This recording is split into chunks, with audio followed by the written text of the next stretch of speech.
Hey folks. So it's been a couple days. I've had a little bit of time to recover from my speed chess match against IM Lawrence Trent. If you haven't been following, this was part of chess.com's I Am Not a GM Speed Chess Championship, which was a really fun event. I definitely enjoyed taking part and being a part of it and watching the other matches as well. They typically had two grandmasters, usually GM Robert Hess and someone else, either Daniel Nerditsky, or Vidit, Super GM Vidit Gujarati, commenting on the matches. And that was really cool. I mean, it's very instructive to see how two grandmasters discuss the games of international masters as they're playing. And it was very interesting to see the clear differences in play and understanding between the GMs and the IMs that were playing. So unfortunately for me, my match obviously didn't go very well. It finished, I think it was 15.5 to 6.5 in Lawrence's favor. I definitely stopped counting towards the end because I knew it was kind of over and I was kind of out of contention to catch up. And yeah, there were definitely a couple things that went wrong for me in the match, and I just want to review some of the key games today, some of the moments I felt like were the most interesting, and hopefully reflect on my speed chess in the process. I've never really considered myself a huge blitz player, especially not an online blitz player. I've always found it kind of more fun and distracting rather than something like worth pursuing and really something to work on. But with the changing landscape, of course, now blitz and online chess is becoming much more important.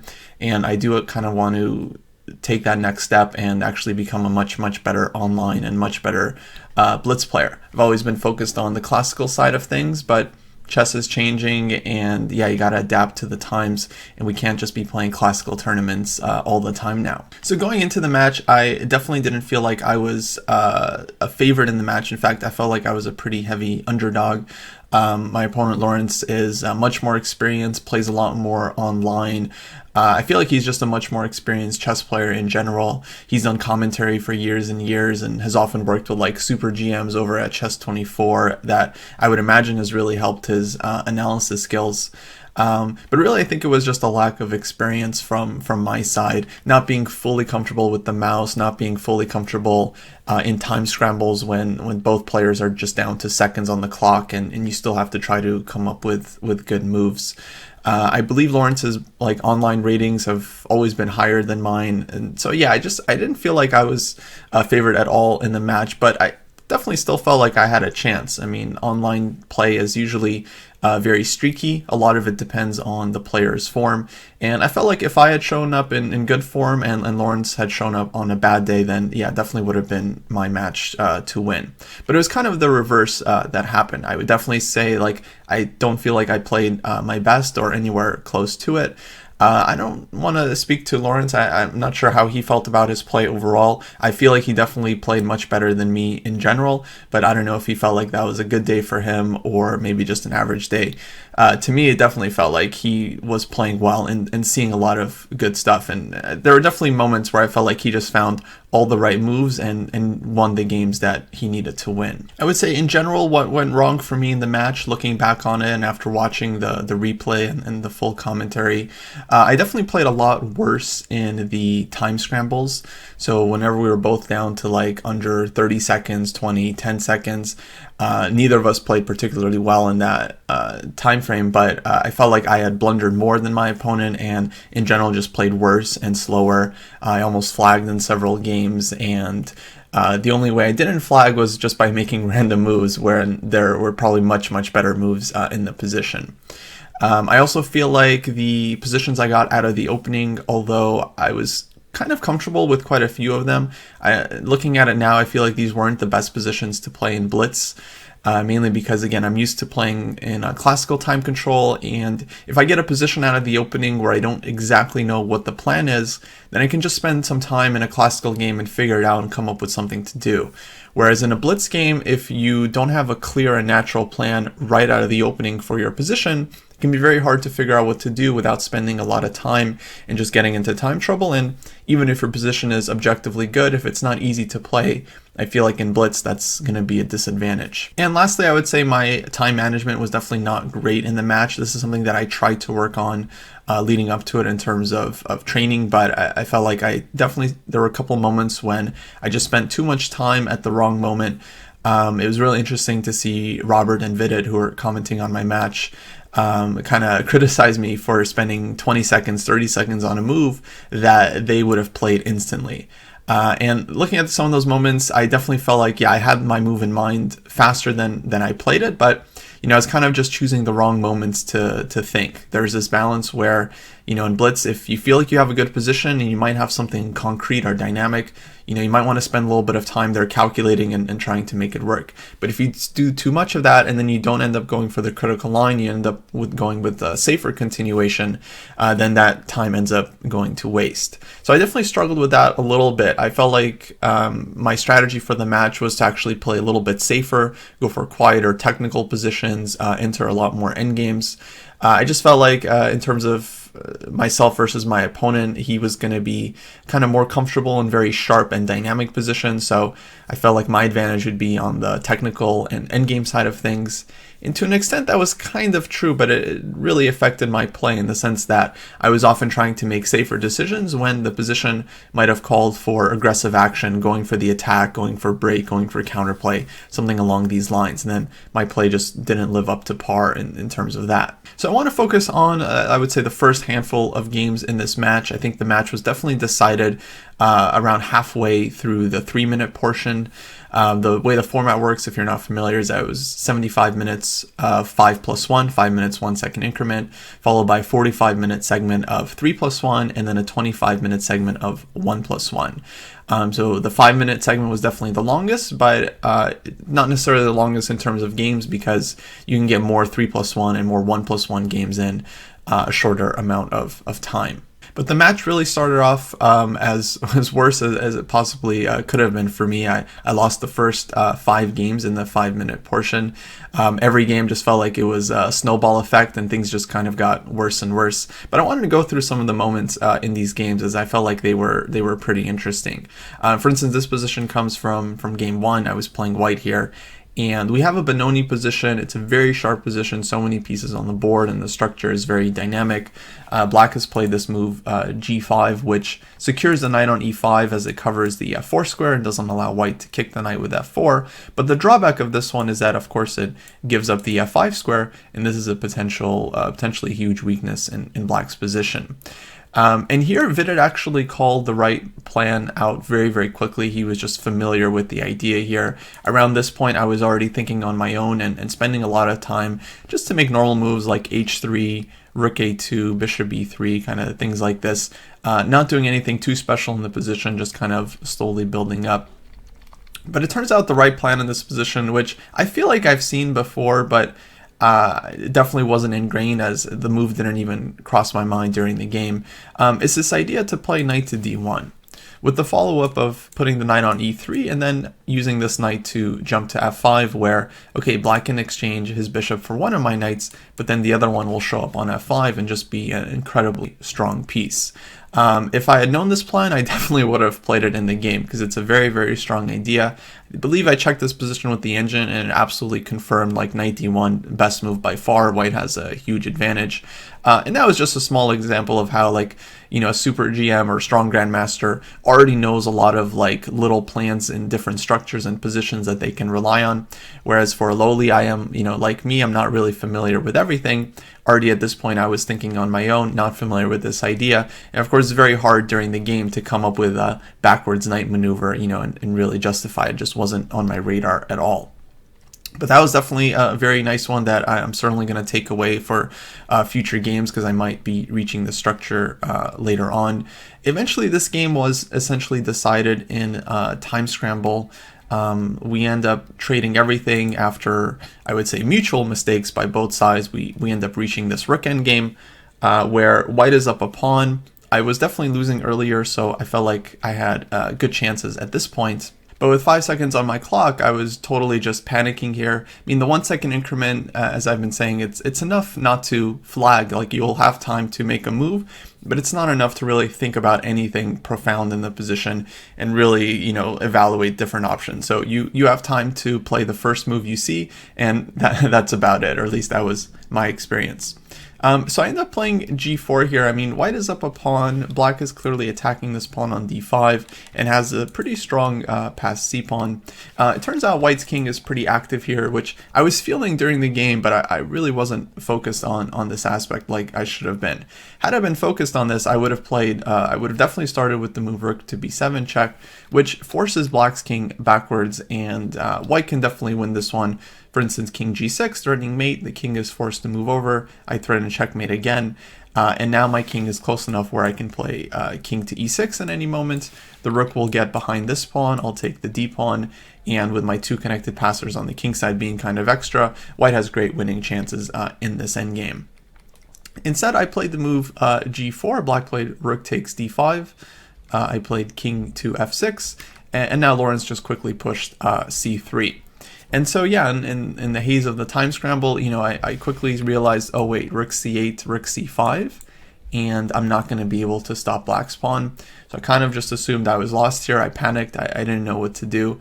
I'm really confused as to how I made this move rook d8 on the board. I think this is just the first move I saw that wasn't rook c8, and so I just played it. At minimum, I should have just played rook b7 check, where the king has to kind of decide. Either black allows a draw here with rook b8 check, king h7 and repeat, or black has to play king h6, where if nothing else I can play rook to b8, threatening checkmate on the back rank and forcing the king back, and at minimum white gets a draw by repetition here. Though much stronger, actually spotted by Vidit during the time scramble, so he just saw this one instantly, was this move g5. Which creates a winning threat of g6 followed by rook h8 mate, and black is just lost. There's nothing to do. Black has to give up the rook here just to avoid getting mated, but of course my rook and king will be able to stop black's pawns in time, so this is no chance for black to save this position. So yeah, g5, I just didn't see under like 5 seconds on my clock, but I don't think this was an impossible move to see, because Grandmaster saw it in like a very, very quick time. So clearly this is something that if the pattern was a little bit better ingrained, that maybe I would have found it in the game. Maybe I would have won, and would have been a completely different match. In game 2, I was playing the King's Indian. This is an opening I've been playing for a while, and I stuck to in the match.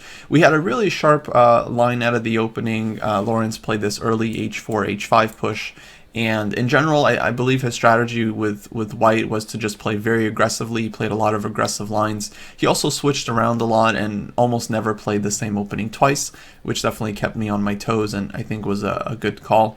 And I think I played the opening in this one okay. In general, I felt like I played the openings in the match well, but then I would reach positions where either I wasn't sure what to do, or I would play quickly and choose a bad plan. Here I decided to play the move b5, which is a pretty thematic break for this type of position. If white takes on b5, then they run into problems here with queen a5 check, for example, or if bishop takes b5, knight takes, then after queen a5 check, knight c3, black can take on e4, which is a pretty thematic idea, and black's counterplay is really strong. So instead, the game continued queen c2, b4. I get this b4 push in, knight d1, queen e8. At this point, I felt very much in the game. I think Vidit even called this move out. So watching afterwards is always nice to see when I ended up playing the move that the grandmasters were suggesting. That was definitely fun. Here I unpin, I hit the e4 pawn. Knight d2, I decided to play knight to b5. This move was also called out, but objectively might not have been the best move here. The engine was suggesting I should just take on h5, just be super brave, and that certainly makes sense. Stockfish can justify this with their calculation, but okay, I went with knight b5, trying to get the knight to d4. White took on b5, queen takes b5, and played knight to e3. And here I felt like my position should objectively be okay, maybe better, maybe winning. I really wasn't sure. Just felt like I have play on the light squares. White's kingside attack clearly hasn't materialized, and I still have the super strong bishop on the diagonal. And I end up playing this kind of slow move rook e8, just kind of not seeing what to do. My first instinct in this position was, of course, bishop a6. It's always nice to threaten checkmate in one move. Objectively, white should castle here. This is actually just the only move. And I'm not sure what Lawrence would do. I'm not sure what his intentions were, because I was kind of expecting the move knight dc4, which to me looked like it just shuts down the diagonal, and my queen and bishop now look kind of silly. What I missed here, though, was a nice trick with knight takes e4, queen takes e4, and rook e8. And wherever the queen goes, the knight on e3 will be pinned, and I'm playing queen takes e4 next, winning back my piece with an extra pawn and totally winning position. So I'm not sure if white would have gone for this, but this was the reason why I rejected the line. And had I spotted this trick, then of course I would play bishop a6 and have a good position. It would be up to white to find castles here, and the game would proceed in a very sharp way. But I just wasn't able to figure this one out. I end up going rook e8. White takes, and goes f3, and now white's position is just super solid. Now bishop a6 is definitely getting met with knight to c4, and white just has a full grip over the position. Everything is under control, and I don't think my position is lost here, but it went downhill very, very quickly, and I just felt like already the situation here, it's easier for white to play. Objectively, white is better, and yeah, it was just hard to survive in this position, and after queen h2, it was basically over. The position was already pretty much collapsing. So 2-0, I didn't feel like I deserved to lose both of the games, but overall Lawrence just played a little bit faster and a little bit more accurately than I did. In game 3, this was another moment where I thought that the super GM understanding of Vidit would have really helped me in the blitz game here. At this moment, black's last move was queen to d5, and I was trying to decide what to do. I had understood very quickly that I don't want to just trade queens here. Even though my idea was to go for a lot of endgames, this would really be helping black's structure. And here, when black gets the semi-open c-file and gets to bring the knight to c6 and a5, I think only white can be worse here. So I knew I didn't want to trade queens in this moment. I decided to put the queen on d3, which just looked natural to me. It supports c4 potentially. Black immediately nipped this in the bud with b5. But Vidit actually said that the queen 100% belongs on e2 in this position, which I definitely considered. I didn't really understand why this would be better than queen to d3, but during the game I kind of found out. After queen d3, b5, a4, and knight d7, black is already threatening to take this pawn on e5, which is basically just hanging due to the queen on d3. So this is one of the reasons why the queen simply belongs on e2. It wouldn't be hanging in these lines. The queen can also support an h4, h5 push, supports e6, and in general stands better. So this is another example where a little bit deeper understanding of the positions I'm getting myself in would have been really, really useful in the match. After queen d3, b5, I tried a4, knight d7, bishop a3, rook e8, rook e1, a6, rook ac1. I really didn't know what to do in the position. It doesn't feel like white has such an active plan, so I was just trying to play quickly and make reasonable moves. At this point, I think Vidit said that I was playing too soft in the match, and to the commentators' credit, Robert and Vidit, I mean, they kind of called very early on what would be kind of my problems for the day. I think already in game 1 and game 2, they were saying like I was trying to play correct chess, I was trying to find the right moves, but this was always at the cost of time. I was down on time in most of the games, and getting positions where I have to find kind of like computer-like ideas in order to justify my play, whereas for my opponent, he often played with a very natural and consistent plan. It might not have been objectively the best plan. A lot of times Lawrence was playing some dubious stuff, pushing h4, h5, g4, g5, these kinds of things. But in blitz, it really counts for something when you're able to follow a consistent plan, even if it's not good. As I think I've heard it say quite a bit, it's better to be kind of delusional but consistent rather than inconsistent but rational. When it comes to blitz chess, it's kind of better to rely on your instincts and your intuition. And so I end up losing this game. I think Lawrence played quite well here. He plays knight b6, knight c4, actually brings the knight back to b6. I finally play h4, h5, which the commentators were calling for in this game for quite a while. But then black finds this nice restruction with bishop h6, rook a1, queen e6, and bringing this knight to d5, where it really controls the whole position, puts so much pressure on b4 and c3. And I was already actually in big trouble here, but unfortunately this game ended with one of a couple of blunders that would take place in the match. Queen f5, I pushed e6, and here actually I just didn't exactly realize what was going to happen. Black plays bishop takes g5, I go e takes f7 in between move, king takes f7, and here I was trying to decide, okay, do I want to just trade queens right away and then recapture on g5, or do I want to take on g5 first? Because then black will have to trade queens. If queen takes g5, I have queen e6 check, queen takes c6. Completely forgetting that my rook on a1 is currently kind of hanging, and after h takes g5, which I ended up deciding on, queen takes e4, I'm just losing material. I can't take on a8, I can't take on e4, I'm going to be rook down and game over. At this point, I had to just take on f5 first and then play hg. Black is clearly better, has the better minor piece, better structure, better king. But okay, it would still be a blitz game, based on our technique in the rest of the match. It's not a guarantee that Lawrence would have won this game. Both of us were throwing away, winning advantages left and right. So that was kind of an unfortunate blunder, but what to do? 3-0. So in game 4, now I'm at 3-0. I'm definitely starting to feel the pressure. I'm definitely starting to tilt. The match could not have started off in a worse possible way. I definitely, wasn't counting on winning the match. I thought losing was a very real possibility, but I was hoping to do better than 3-0. It's just kind of embarrassing. Everyone is watching online. People are flaming me in the chat. Why is this guy in this tournament? I totally understand when you see someone getting killed, that's kind of the natural reaction. I just wish I had been able to put up better resistance. So I tried to play a lot faster in game 4, but that results in me playing this move e5 here, which is probably one of my worst moves in the match. Perhaps one of the worst moves in the match, period. Because this move really weakens black's position. Lawrence immediately spots knight to b5. And now this is the problem. d6 is hanging. If I go queen e7, then knight c7 is a winning fork. And at this point I played knight b6, again, super fast, just trying to keep up on time. I'm defending the d6 pawn, and it looks like maybe this is holdable for black. I mean, the position is really crazy. White also has a lot of weaknesses. I definitely wasn't feeling like I should just be lost here. But the GMs, they knew right away, there's no way this can work out for black.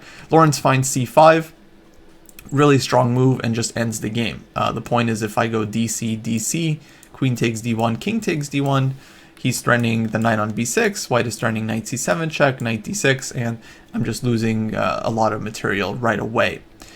So this c5 move really kills it. If I try to play knight c4 or something, then I think I was expecting something like queen a4 or b3, and just seemed like my position was collapsing.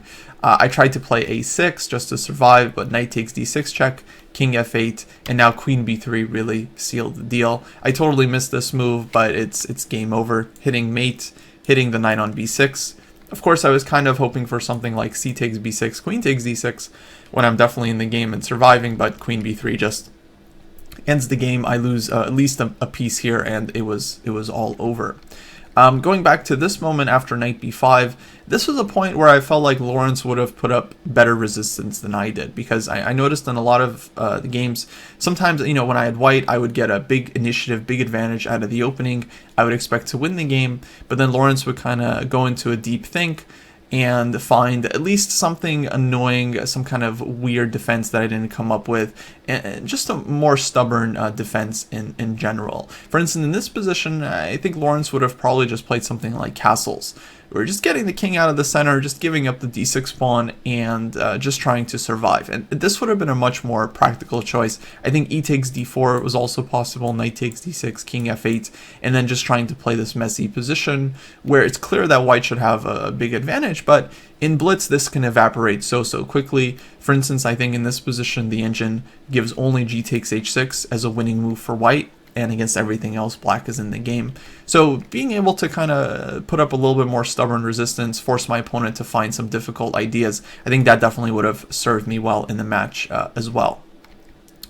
Instead, yeah, knight b6, c5, and I just ended up losing this one very, very quickly. Which leads us to the fifth game of the match, where it was now 4-0, and I'm really just struggling for air. I finally get some prep in on the board. This is an Albin counter gambit that Lawrence has played quite a bit in his career as of late.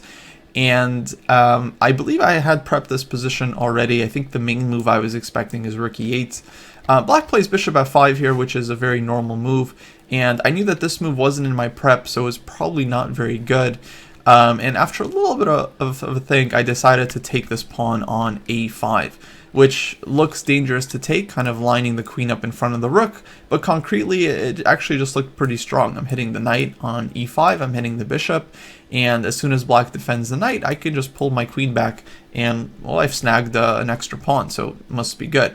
But then after the move rook to e8, it turns out to be not so simple, because my queen is uncomfortable on a5, but also with this last move, black is actually x-raying the knight on e4 and threatening knight takes c4. So the game continued queen d2, which was not the best move, but now knight c4 takes, bishop takes e4. Black has won the pawn back and now stands totally fine. What I should have done instead of grabbing on a5 was actually play this move queen f4. This one was pointed out by the GMs. They didn't always find, the computer idea or such a huge improvement, but a lot of their suggestions were definitely on point.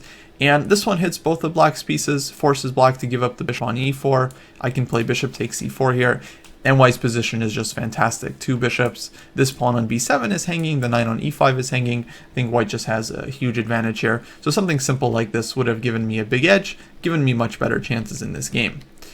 Instead, after kind of messing up here, I was definitely feeling terrible because I knew I had a good position, and I had my prep in, but then I must have messed something up because now black is doing totally fine, and I end up blundering a full piece here. I would say maybe this was the second worst blunder of the match, with Lawrence having one that was probably worse than this. Here in this position after rook a d8, it's a little bit unpleasant. I've gotten my bishop pinned. I kind of saw this happening when I played bishop takes d4, and I thought I could just unpin with queen b2, which is a huge blunder. Instead, c5 would have kept white with a very reasonable position. I think things are just about equal. Black cannot play bishop takes c5 because I just recaptured this one, and I'm hitting the queen on e7. And if anything, black is actually losing here because I'm taking here, and if rook takes d1, we're keeping the bishop on e7 due to the back rank trick. So if c5, okay, the game would have been equal. I don't know if I would have held it or not. I was definitely in a very bad mood at this point. But okay, it is what it is. I played queen b2, queen e4 check, and yeah, I just wanted to quit the match right here. Because f3, bishop takes d4, he grabs the bishop, he hits my queen, and black is going to be up a piece in all variations. And so I just had to resign here. Because, well, at this point I'm down 5-0. I know I'm going to lose this game. If I have any chance of coming back in the match, I do need to save time, and I have to just resign games that are lost, get to the next game, try to win, and that's my only chance of coming back. So fortunately, things actually started to improve from there. During game 6, I actually caught a break, and I finally won my first game. And I was actually pretty happy with this game overall. I thought it was one of my cleaner games of the match.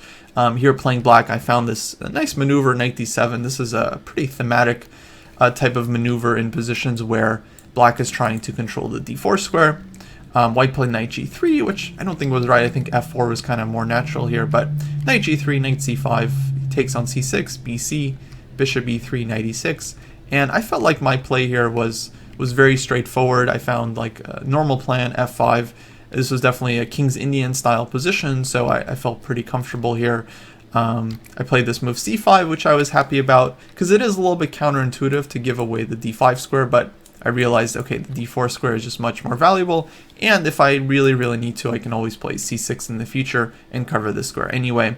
So b3, knight d4, rook a1, king h8, everything is very smooth and simple. Take, bishop g5, queen d6, and then after knight d4, cd, knight d5, white had this annoying threat of bishop e7, but after rook f7, everything is basically killed. There's no play for white, c6 is coming, and in fact, white had trouble just saving this knight on d5, and was forced to soon give up two pieces for the rook. So I got this position with 2 bishops, and it wasn't a super smooth conversion, but I was always in control, and I finally end up winning this game. Thank God. 5-1, I'm on the board, I'm not getting adopted. It's so funny how quickly, your goals can change. When I started the match, I was hoping to put up a good fight, try to win. Then at 5-0, I'm just happy to get a point on the board, not to get adopted and have to live in infamous chess history forever. So it was definitely really nice to get that win, and then I ended up scoring 2 more wins over the next 2 games, which was absolutely huge.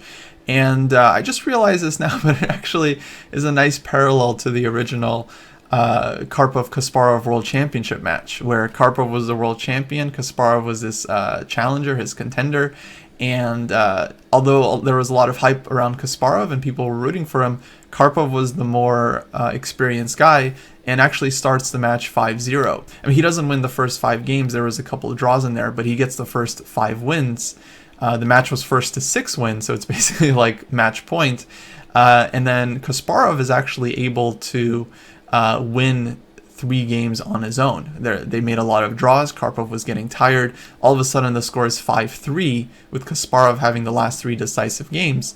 And then the match was actually called. It was postponed because it had been dragging on for months and months. Karpov was getting tired. Kasparov was getting tired. FIDE decided to just end the match, and they were just going to do a new one.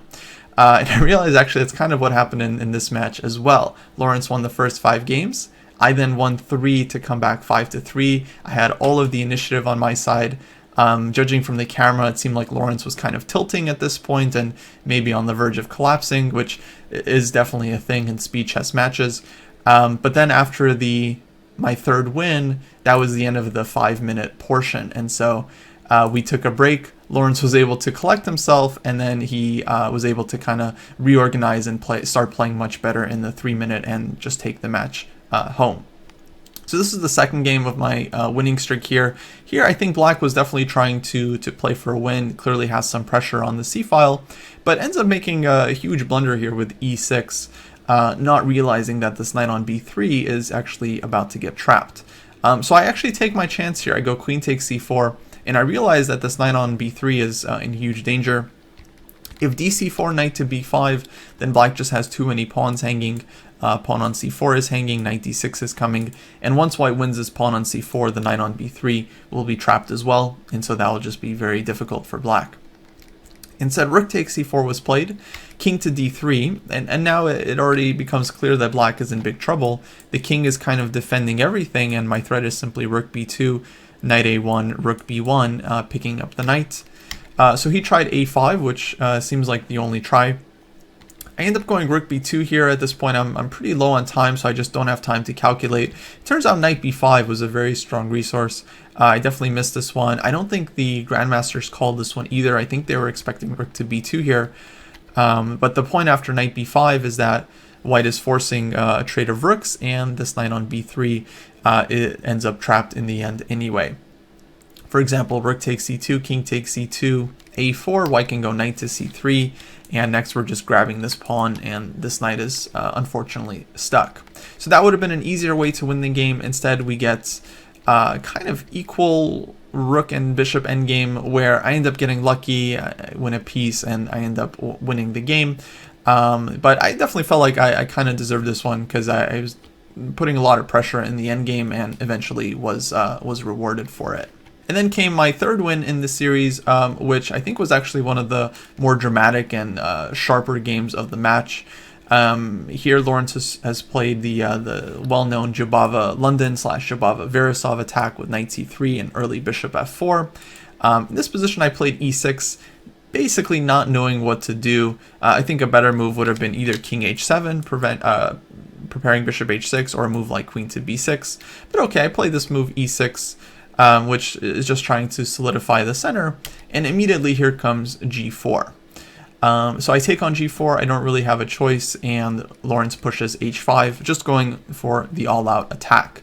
Had white just recaptured f takes g4, I think Black has a couple options here. We can take on g4. I personally really like this move, knight e4, which forces white to take, bishop takes e4, then the pawn on c2 is hanging, the rook on h1 is hanging, and white just doesn't have enough time for the attack.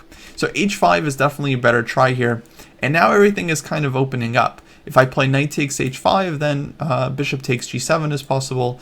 Knight takes g7, f takes g4, for example, and the queen is coming to h6. And this is just hugely problematic for black.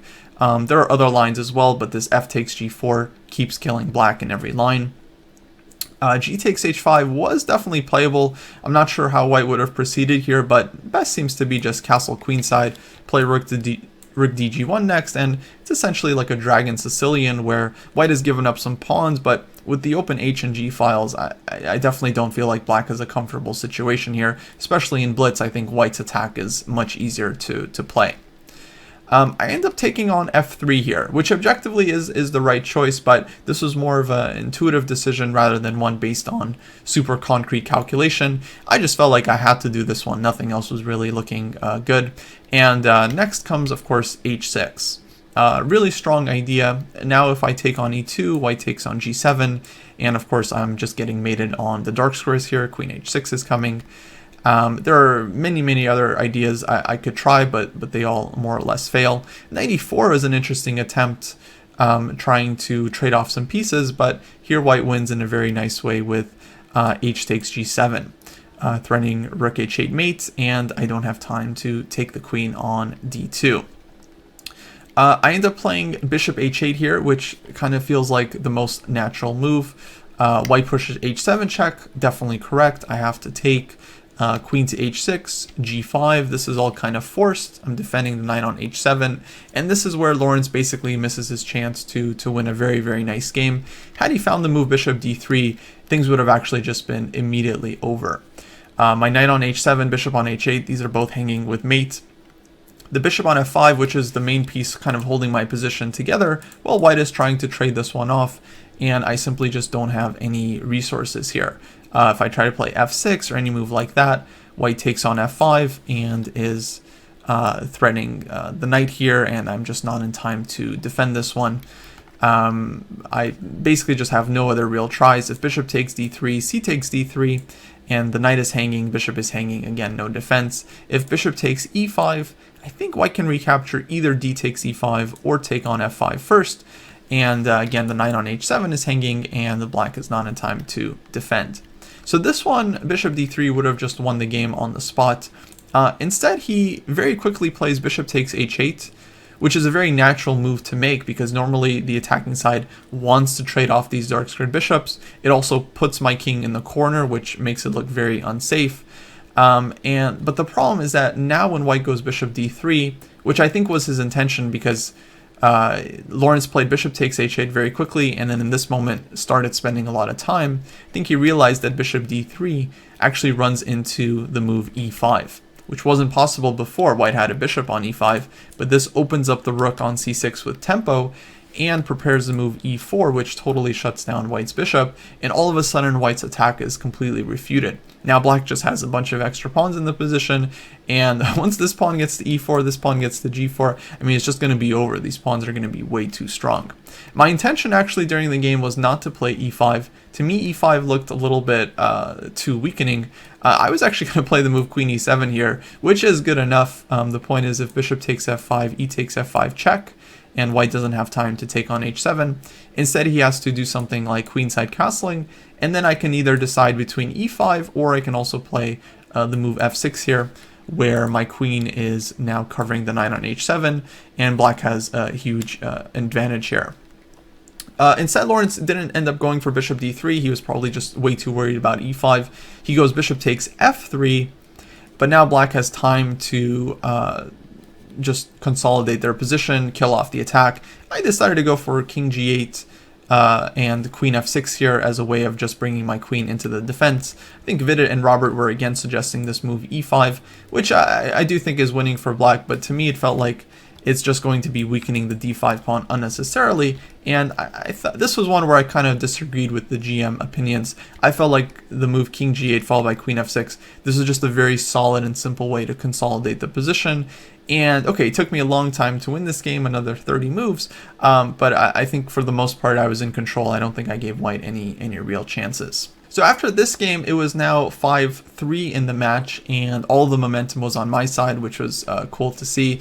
I was happy to actually get some wins on the board, get a streak going. I think my fans in the chat were finally happy and excited for me, which was nice to see. But then we take this break, we go into the 3-minute portion, and in the 3-minute, I would say my problems in the entire match just kind of continued. I wasn't able to play fast or strong enough, and overall Lawrence just played a little bit better. After 2 draws in the 3-minute portion, Lawrence ends up winning the next game. I think that was game 11 at that point, taking a 3-point lead. A game that I definitely shouldn't have lost, but I end up messing up in the end game. And then we reach this position with me playing black. I'm 3 points down in the match, but it's still, I'm able to come back. I'm well within range. There's a ton of time remaining in the whole 1-minute portion as well. And here Lawrence shocks me with the move e5, which is basically a very typical blunder at lower levels. I'm sure Lawrence has seen this trick before many times. It's something that I wouldn't expect a player above 1400 to really ever fall into, even in a blitz game. But he just has a total mental blackout, plays a move e5, bishop takes e3 check, and all of a sudden he realizes, okay, he can't take back because there's mate on g2. So white goes king h1, and essentially this is just like a free piece that was gifted to me. Now I do have both the knight and the bishop hanging, but the bishop is actually not really hanging on e3 as g2 is still under attack, and so black should just have an extra piece in the position. I go knight d5. I of course realize that I'm completely winning here, but actually already at this point I was starting to feel like it's not going to be the easiest conversion, especially if white just keeps queens on the board and just tries to put pressure. Lawrence finds a very interesting way of posing some problems. He takes on d5, queen takes d5, and goes queen to g4. Hitting the bishop on e3, keeping the g2 pawn defended, and also hitting the g7 pawn. So after some time here, I decide to play queen to c5. I'm not sure if this was the best move. I think the engine suggests bishop c5, which I mainly didn't like. The reason I wanted to move the queen off of the diagonal was to avoid this resource with bishop to e4. But here the engine says, okay, just sack the queen, and looking at this position after bishop takes e4, queen takes g7, let's say rook f8, during any classical game, I would certainly evaluate this as being very good for black, maybe just completely winning. The engine thinks black is totally winning with the rook and 2 bishops against the queen. In blitz, I felt like this would not be the easiest position to play. I'm not sure about that estimation. I mean, the 3 pieces for black here kind of control everything, and the 2 bishops are so strong. It should be a winning position. I should be able to win it, but I just wasn't feeling super comfortable here. So I decided to try to keep things a little bit safer with queen c5, queen takes g7, rook f8. But now after f5, I mean, white is down a piece but has all of the initiative, and his king is safe, and my king is on e8, and I'm the one who has to kind of figure something out here.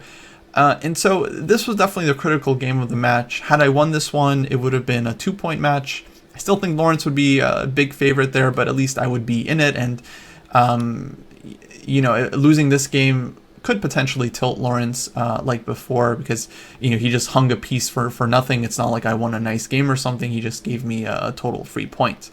Unfortunately, I wasn't able to really figure it out. I take on f5 here. I play bishop d5, bishop takes h7, rook c6. I felt like I was doing all the right things here, just trying to activate one piece at a time, and I actually end up stumbling very close to the moment where I'm able to kind of just fully consolidate. I play bishop h6 here, pushing the queen back. King d8, I start running over to the queen side. If I get my king to b7, then I think the game is really just over. I'll just be up a piece, and I'll have some open files on the king side to work with. If I can get my rook to the g file, this g2 pawn is going to be a pretty big problem for white. But here he goes rook f6. Maybe this was a final try, and the correct here for black would have been just to take on f6, e takes f6, queen c7, nice move, challenging white's queen on this diagonal and getting ready to just, again, consolidate my king. Instead, I played the move rook to e6, which to me looked solid. I was already kind of worried about white pushing e6 and maybe getting some queen b8 checks in. Immediately, this wasn't working, as black can just go d takes e6, queen b8, rook c8, and just kind of block. But after rook f6, I wasn't sure, so I play rook e6. and just blundering the bishop back with rook takes h6. Kind of an unexpected tactic. Takes queen g5 check, and white is winning back the rook. At this point, I fully panicked. The game wasn't lost, although I thought I had messed it up. Had I just played like king c8 here, queen takes h6, and let's say either rook to h8 here, or even a very nice move, queen to f2, I would have saved the game. This one is very much a computer resource because it allows white to take the rook with check, but the point is after king b7, white has no way of defending g2 and the rook on e1 other than rook to g1, and then black forces a draw with bishop takes g2, queen f1, queen f3, and perpetual. So this one would have secured the draw. In the game I played king to c7. I think the easiest, by the way, was just king c8, queen takes h6, and rook h8. I think this makes things very difficult for white because I pin the bishop to the queen, and it kind of makes things tough for white to unravel.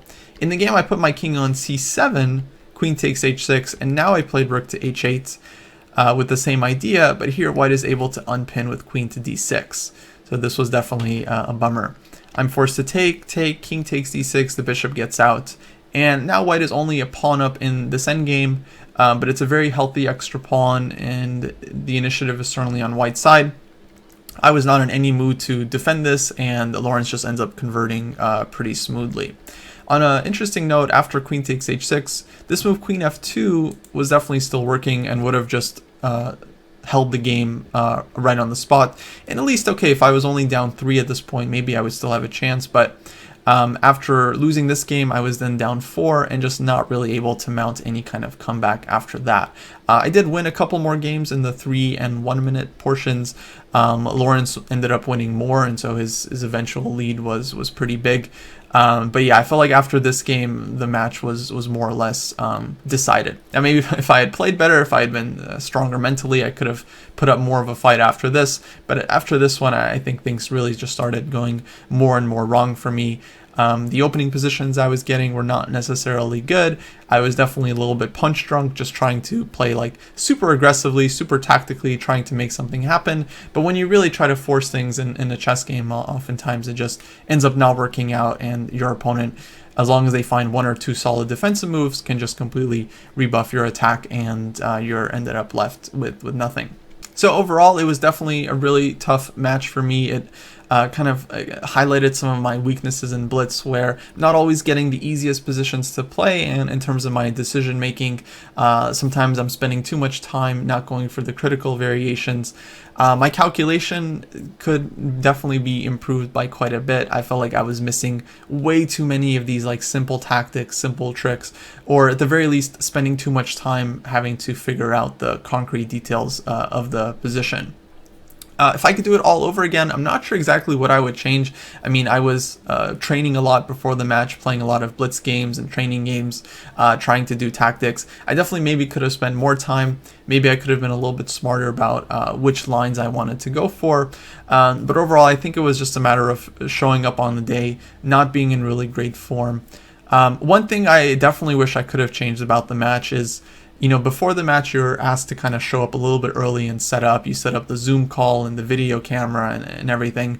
I did a couple of runs of Puzzle Rush right before the match to kind of warm up my brain and do some tactics, but I wish I did more, and I also wish I had actually played a couple of games that morning.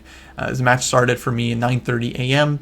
Definitely pretty early. Most chess players are not morning people, myself included, and so I wish I had a little bit of more time to warm up for the match. I actually woke up early enough, but I needed to dedicate more time to just playing a couple of blitz games. Then I think maybe I would have been a little bit warmed up starting into the match. Maybe I wouldn't have lost the first 5 games, and could have been a completely different story. Anyway, it is what it is. I certainly learned a lot from the experience, and I just want to say thanks to chess.com for inviting me to the event. It was definitely a lot of fun to participate. I'm glad to have been a part of the bracket, and watching the GMs analyze my games afterwards was a little bit difficult. They were pretty harsh at some point, but I think for the most part their critiques were very fair.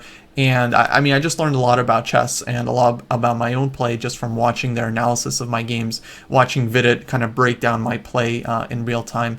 That was all. I mean, honestly, it was really just a pleasure, and I'm very grateful to have been able to learn from the experience. Well, that wraps things up for me. I'm definitely interested in playing more speed chess in the future, so you'll probably see me streaming some Title Tuesdays from here on out, hopefully participating in more Blitz events. If you haven't subscribed to the channel yet, please make sure to do so. We really appreciate it a lot. And if you haven't followed our Twitch or our Discord yet, there are links in the description below.